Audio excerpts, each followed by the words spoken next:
Namna nilikuahidi awali kwamba ni dakika 60 ya uchambuzi kuhusiana na masuala ya ukulima. Bado tumeshikilia kuhusiana na dopa, lakini sasa tuangalie miundo mbinu ya dopa. Anatunzwaje, anaishi wapi, anakaa wapi huyu dopa? Tazama makala yafuatayo.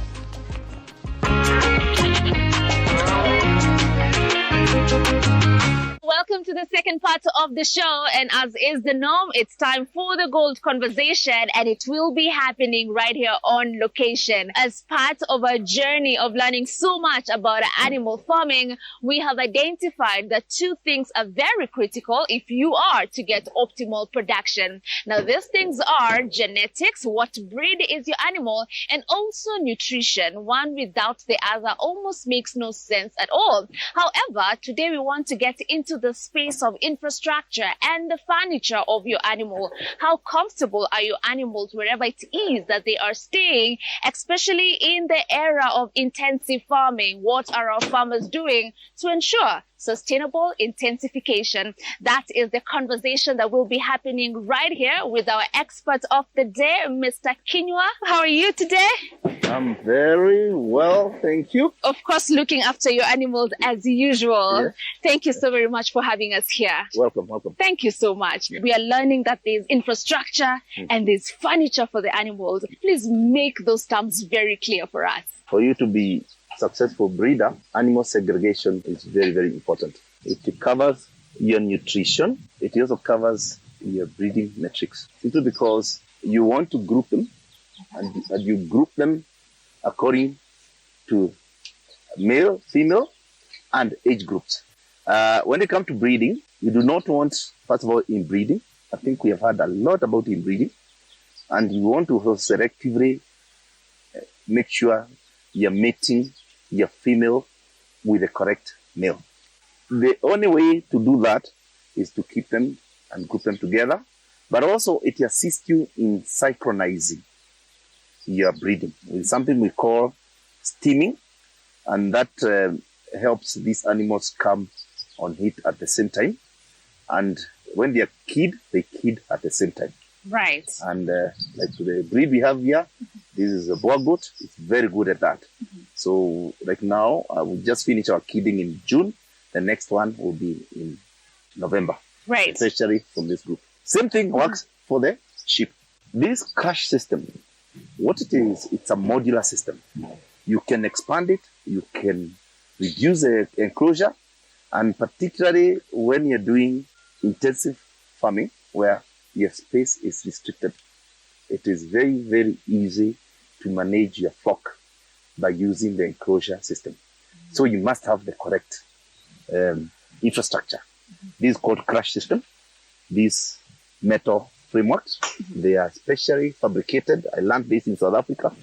That's how those expert boer farmers use to keep their flocks separate from for that purpose, for breeding and for correct ratio. Right. Feeding Right. ratio. You're able to feed them. You know this lot.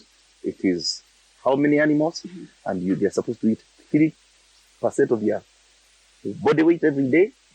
It's very easy to measure their ratio, and you're feeding. You're not overfeeding, and neither are you underfeeding them. If I introduce it to the farm and my animals are having a hard time getting used to this new space, what are some of the habits you'll see at the very beginning, and how do you make them accustomed to this new space?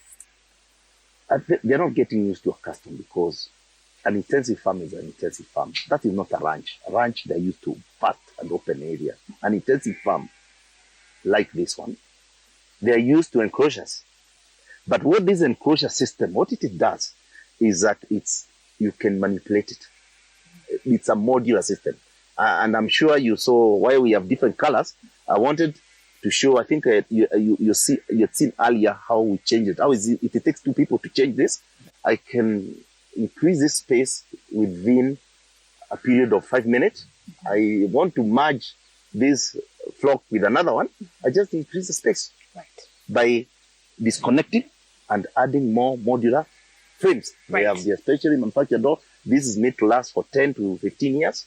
And it just makes your life very easy. And especially when you go later to see where they have their sleeping, where they're in the pens, where they spend the evenings. And the main houses where they spend most of the time. You see that is the dividers we use to manage our flocks. All right, now, so I'm looking at this structure and I can see for my goats, they're feeding on a raised level. All right. And for other animals, they do it on the ground. Please make it very clear for us which animals do it from this raised level and why it's important for us to have this and those that can feed directly from the ground. This is a foraging tower. A goat is a forager. So what we feel sometimes as farmers is that we do not mimic nature. So ideally, this is supposed to mimic nature. A goat is used to feeding with the head raised. And that's why this is specially fabricated to mimic nature for goats, not for sheep. All right. For sheep, I am sure you will be seeing the troughs that are specially designed for sheep. And for cattle, we have special designed troughs for cattle. And all this is a tried and tested method of managing your flock. The animal enjoys actually. This is Lucerne. They are trying to chase it, and it is hay. And if you have any other slabs, you come and throw them here. You can see they come and enjoy it in their natural way of feeding. What are some of the steps that you're putting in place to ensure sustainable intensification? We are on something like 20 acres. And ideally, what we've done is that we have tried to use nature and the physics of nature. We have a borehole. We have water, so we irrigate the 20 acres. And we have ensured that we have crops, fodder crops, which are fast growing. Lucerne is a super crop for animals. They love it. And very nutritious, with very good nutritional values. We get our water using solar, and then we put it in an elevated tank, and we irrigate using gravity. And in the 20 acres, we are able to harvest every month. We have fast-growing crops every month to be able to, all this is grown, self-grown within the farm. Two, because they spend a lot of time in the enclosures, the animals, we generate a lot of droppings, which we use to create methane gas. That is what is used for cooking. Where do you go when you want to learn how you can upgrade the structure of your animals? I always advocate for people going to attend shows. You can afford, travel to South Africa, the show called Nampo Show. And it's vast. That area is vast. It's the middle of nowhere. You got to be prepared to travel. But the people who come to set up, the one who are demonstrating various methods of agriculture, the place is as vast as 500 acres. You can't finish it in 1 day or 2 days. You walk and you see new modern methods of farming, and I've learned a lot by going to shows. You see all these animals. That's where you got the ideas from. You find farmers who have stands and are bringing these animals from all over South Africa. If I cannot afford a very expensive structure, and furniture for my animals, and they're looking for, a cheaper, affordable substitute, what can you recommend for them? There are cheaper methods using local materials, but it won't be modular. The only way you can have a modular system like this one is using metal.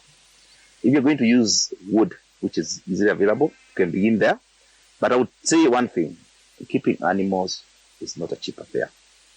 And they see also, cheap is expensive. If you want to keep local doppers, which have no capacity to grow to the premium animals, you can use any other methods, including free-ranging them. And there are many methods people use. But if you want to come to the space of either both breeding, we are selective breeding farm, and ensuring that your premium animals and you protect and you're able to multiply them, you've got to be prepared to invest. Mine started as a passion, and you can see a business coming out of it. Multiplying the numbers, but we can see a lot of light at the end of the tunnel. We also have this infrastructure, which is a raised space for the goats. Talk to us about it and why it's very important to have it raised. I used to have my animals on the ground. Because of restricted space, there were a lot of hygiene issues, ammonia, and then during the rainy season, we have issues. We had very serious issues about the place becoming murky. And so we converted the initial houses by raising them, but then every now and then you have to visit the underground and try to pull out the manure. and it became burdensome to our employees. So to reduce, to make it more easier, we designed this system. We are trying to call it a goat warehouse. This, when it's complete, we are completing the phases. When it's complete, it will be able to house 400 to 500 animals, and then grouped based on age, on whether they are male or female, and so on and so forth. It's also very easy to go under. I can walk actually under and remove the manure. This is the correct way to build the infrastructure. And then there are specially designed troughs where and then foraging towers which are inbuilt for the goats. So when an animal is here, the only thing it will do is that it will be fed here throughout the day, but then those 2 or 3 hours it will go to the pasture, because we are not advocating for zero grazing. We don't do zero grazing here. We do intensive, so there's limited paddocking space, and they are able to go there and graze. Right. Also for 1 or 2 hours. But a lot of controlled nutrition takes place within the warehouse. What a fantastic conversation that we are having so far with Mr. Kinyua on all matters infrastructure and animal furniture. About this moment, we do want to take another break, but please do stay with the program, because when we come back, we're going to be showing you a lot more when it comes to animal infrastructure. As you've seen, this is the crash system that mimics the normal environment that an animal is used to. When we come back, we will be showing you something that we call the body and neck clamp system.